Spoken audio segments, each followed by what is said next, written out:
राधे राधे, कृष्णा कृष्णा। आप सभी लोगों को धनतेरस की हार्दिक शुभकामनाएं। कार्तिक मास की कृष्ण पक्ष की त्रयोदशी तिथि को धनतेरस के रूप में मनाई जाती है। यह त्योहार दीपावली के आने की शुभ सूचना देता है। इस दिन धन्वंतरी देवता की पूजा की जाती है। कहते हैं कि इस दिन धन्वंतरी देवता वैद्य समुद्र से अमृत कलश लेकर प्रकट हुए थे, इसलिए धनतेरस को धन्वंतरी जयंती भी कहते हैं। इस दिन घर के टूटे फूटे पुराने बर्तन के बदले में नए बर्तन खरीदी जाती है। विशेषतः चांदी के बर्तन खरीदना अत्यधिक शुभ माना जाता है। धनतेरस के दिन एक मिट्टी का दिया जरूर बना लें और रात को घर की स्त्रियां दिए का पूजन करें तथा दिए में तेल डालकर, सरसों के तेल डाल करके उसमें 4 बातियां और 1 कौड़ी डाल करके वह दीपक अवश्य ही घर के आंगन में जलाएं। घर के आंगन में जल का छींटा दें।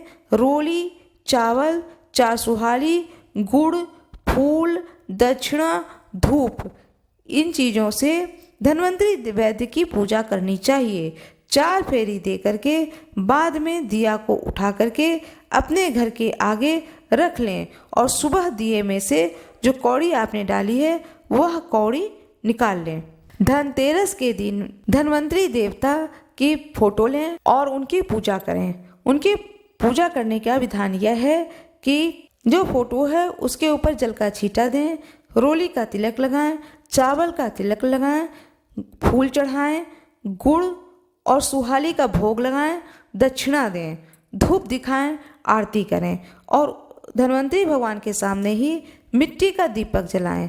दीपक सरसों के तेल का हो और उसमें चौमुखी बाती लगाएं और उस सरसों के तेल में कौड़ी रखें, 1 कौड़ी रख दें और वह दीपक 24 घंटे के लिए जलाएं और दूसरे दिन सुबह वह कौड़ी दीपक में से निकाल लें और जो दिया है उसे उठा करके किसी अच्छे स्थान पर सुरक्षित रख लें, जो कि 1 साल तक उस दीपक को रखे रहें।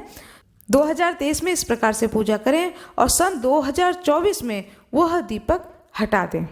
धन्वंतरी भगवान की कथा आप लोगों को सुनाने जा रही हूँ। हाथ में चावल और पुष्प ले लें। एक दिन भगवान विष्णु विचरण करने के लिए माँ लक्ष्मी सहित भूमंडल पर आए। माँ लक्ष्मी से बोले कि मैं दक्षिण दिशा की ओर जा रहा हूँ, तुम उधर मत देखना।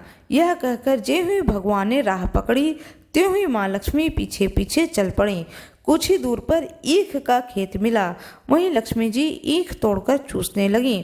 तत्क्षण भगवान लौट आए और यह देख करके लक्ष्मी जी पर क्रोधित होकर के श्राप दे दिया कि जिस किसान का यह खेत है 12 वर्ष तक उसकी तुम सेवा करो। ऐसा कहकर भगवान क्षीर सागर में चले गए।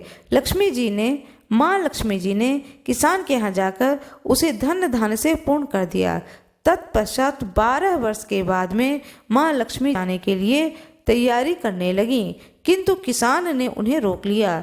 भगवान जब किसान के यहाँ माँ लक्ष्मी को बुलाने आए तो किसान ने माँ लक्ष्मी को जाने नहीं दिया। तब भगवान बोले कि तुम परिवार सहित गंगा जाकर के स्नान करो और इन कौड़ियों को भी जल में छोड़ देना। जब तक तुम नहीं लौटोगे तब तक मैं नहीं जाऊंगा। किसान ने ऐसा ही किया। जैसे ही उसने गंगा जी में कौड़ियाँ डाली, वैसे ही गंगा में से 4 चतुर्भुज निकले और कौड़ियाँ लेकर चलने को उद्यत हुए। तब किसान ने ऐसा आश्चर्य देख करके गंगा जी से पूछा कि 4 भुजाएं किसकी थीं। तब गंगा माँ ने बताया कि हे किसान, वे चारों हाथ मेरे ही थे। तूने जो कौड़ियाँ मुझे भेंट की वे किसकी दी हुई हैं? किसान बोला, मेरे घर में 2 सज्जन आए हैं, उन्होंने ही दी है। तब गंगा जी बोलती हैं कि तुम्हारे घर में जो स्त्री है वह माँ लक्ष्मी है और जो पुरुष है वह स्वयं भगवान विष्णु है। तुम लक्ष्मी माँ को जाने न दो, नहीं तो तुम पुनः निर्धन हो जाओगे। यह सुन करके जब वह किसान घर लौटा तो भगवान से बोला कि मैं माँ लक्ष्मी को जाने नहीं दूंगा। तब भगवान ने किसान को समझाया कि इनको मेरा श्राप था, जो कि 12 वर्ष से तुम्हारी सेवा कर रही थी।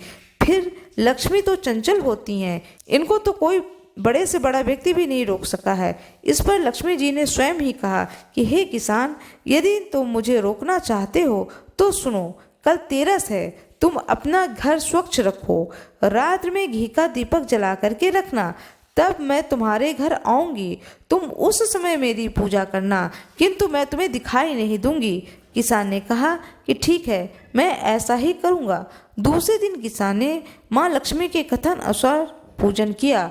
उनका घर धन धान्य से पूर्ण हो गया। इसी भांति वह हर वर्ष तेरस के दिन माँ लक्ष्मी की पूजा करने लगा। उस किसान को ऐसा करते देखकर अन्य लोगों ने भी माँ लक्ष्मी की पूजा करना शुरू कर दिया।